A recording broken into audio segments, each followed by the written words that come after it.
Tenemos un tema que a algunas personas les va a parecer bastante interesante. Se trata del tema del femicidio y su aplicación a veces es un poquito jalada de los pelos. Me acompaña el entrenador personal y empresario Fernando Maldonado. Gracias, Fernando, por estar acá con nosotros. Nosotros hacemos bastantes convocatorias para que las personas vengan y denuncien, y en este caso el señor Fernando Maldonado nos viene a contar su experiencia. Una experiencia que creo que vale la pena que escuchemos, porque se trata de cómo fue que él, a través de la famosa ley de femicidio, terminó perdiendo sus propiedades. Fernando, gracias y bienvenido. Cuéntame, ¿qué nos puedes decir? ¿Qué pasó en tu caso? ¿Qué fue lo que sucedió? ¿Cómo es que entraste a un proceso de perder tus empresas por una denuncia de femicidio? Hola, pues gracias. Antes que nada, quiero dejar bien en claro de que la ley de femicidio es muy importante y que en la actualidad tiene que seguir vigente, tiene que seguir trabajando, pero al mismo tiempo tiene que pulir esos vacíos, esas lagunas que tiene, donde personas inocentes, incluso tengo conocidos que han sido afectados por el mal uso de esa ley. Entonces, partiendo de esa premisa y esa aclaración, bueno, lamentablemente yo tenía un negocio que estaba creciendo en ese momento. El gimnasio se llamaba Ludus FTC. Era el establecimiento de entrenamiento funcional más grande de Centroamérica.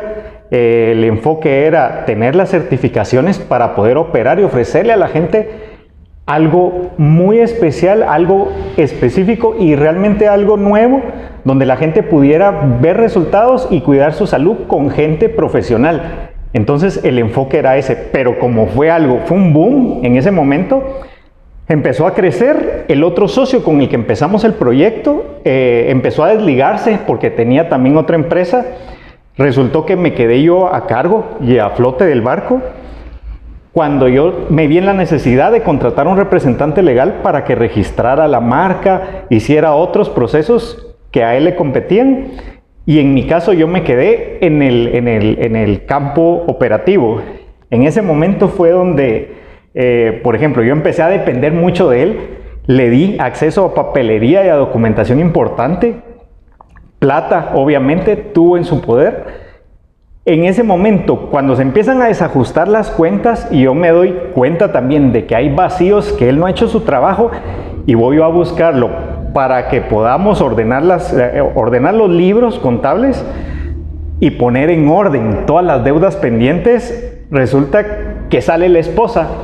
Sale la esposa como que a confrontarme, a decirme, Fernando, es que nosotros todo lo estamos haciendo bien. Fernando, es que el gimnasio está operando de la mejor forma, es que aquí, es que allá.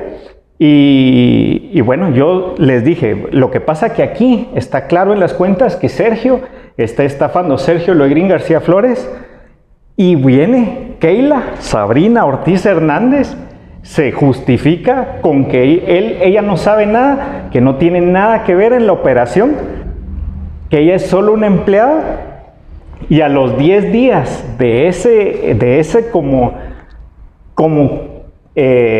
discusión con ella, me llega unas medidas de seguridad a mi casa. Fueron 10 días prácticamente, donde decía que yo no me podía acercar a mi trabajo ni molestarlos a ellos.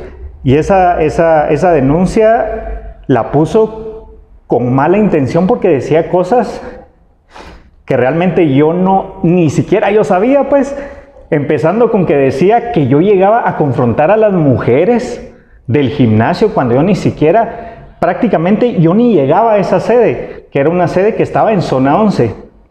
Entonces viene ella y argumenta de que tiene testigos en esa denuncia, de que yo llegué con arma, que tomo, que era bebedor alcohólico.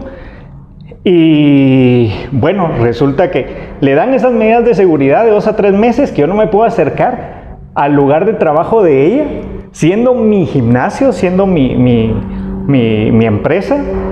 Y en ese momento viene Sergio y empieza a cambiar y a poner todo a su nombre.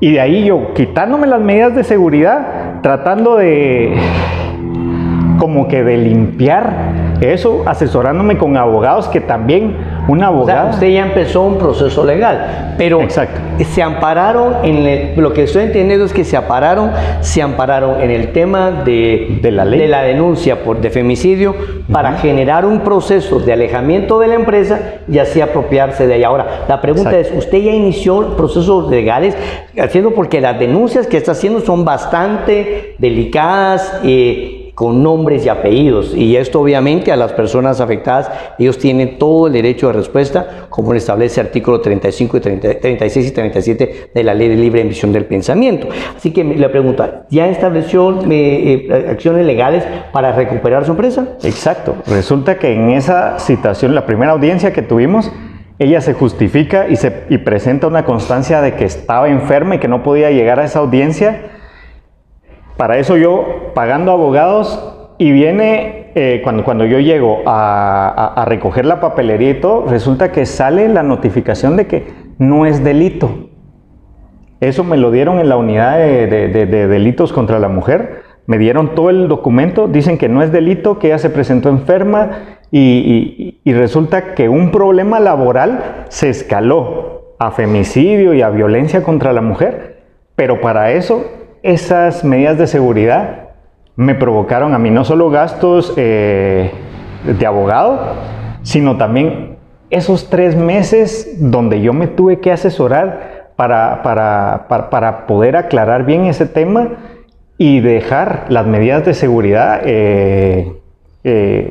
bueno, que al final de cuentas se cumplieron en ese periodo, pero al final las votaron y resultó que no era delito. Que no era delito, pero eso le cambió la vida. Pues prácticamente sí me sacaron de la operación como tal, de mi empresa, por esa misma malutilización de la ley. ¿Cómo yo era accionista, pero tenía las acciones, porque como mi socio inicial tenía que cambiar, se hizo como el traspaso de acciones, pero en ese momento yo tenía el 51 y mi amigo con el que fundamos la empresa tenía el 49. Resulta que este tipo viene, hacen una compra y teníamos como que trabajar la readecuación de las acciones. En ese momento es donde este tipo, representante legal, se tiene que encargar de esa situación. Y ahí es donde se apropia eso. Eso más bien parece una conspiración. Bueno, Exacto. ¿Usted cree que las autoridades han respondido apropiadamente? Pues porque de alguna manera esto parecería una especie de conspiración más bien de carácter económico, porque generar todo un ambiente para la apropiación. ¿Qué dice la policía sobre este tema? ¿Cuál es el paso a seguir en el Ministerio Público? ¿Qué le han dicho?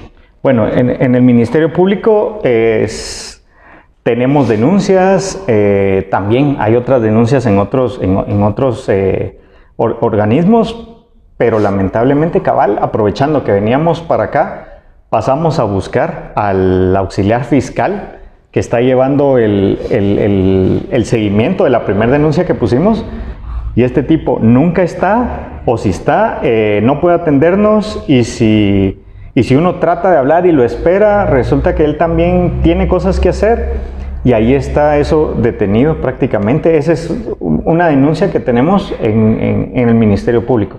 Aparte están en las de los otros juzgados, también hay en otras instituciones que bueno, ahí lo llevan, pero la forma de operar de ellos es ganar tiempo y también aprovecharse de todos esos recursos que ofrece la ley para trazar todos los procesos. Entonces, aparte que se vuelve más caro, se vuelve más lento y los organismos no están trabajando realmente para uno. Eso es lo que me doy cuenta hasta ahora que tengo esta situación legal, de que es tedioso completamente. Bueno, por su experiencia, cuénteme, ¿dónde cree usted que está la falla, además de esto? Y entonces, ¿qué está la falla de esta ley? Y obviamente la intención de la ley de femicidio es salvaguardar la integridad de las mujeres, y aquí pues estamos viendo cómo se ha generado incluso una campaña de tengo miedo y todo eso. Entonces hay mucha sensibilidad con respecto a este tema, pero usted está presentando otro lado. ¿Qué es lo que percibe todo esto? ¿Cómo ha sido su experiencia? ¿Y qué le aconsejaría a la gente? Mira, yo te cuento, uno de los vacíos o lo que yo me he dado cuenta de cómo es que se trabaja acá es de que primero no existe la capacidad investigativa, segundo no existe como que la sanción a la hora que se compruebe de que la denuncia es falsa, que debería de ser de la misma magnitud la sanción con la que se está acusando un delito, que sea la misma o que se ataque con el mismo rigor cuando se malutiliza, porque realmente se pone en evidencia incluso o se pone en duda denuncias verdaderas por denuncias falsas que se mezclan entre ellas. Entonces, la veracidad de casos donde mujeres sí realmente necesitan la aplicación de la ley se pone en duda porque resulta que también se malutiliza por otras mujeres que tienen mala fe para hacer este tipo de acciones. Entonces yo lo que recomendaría a la gente es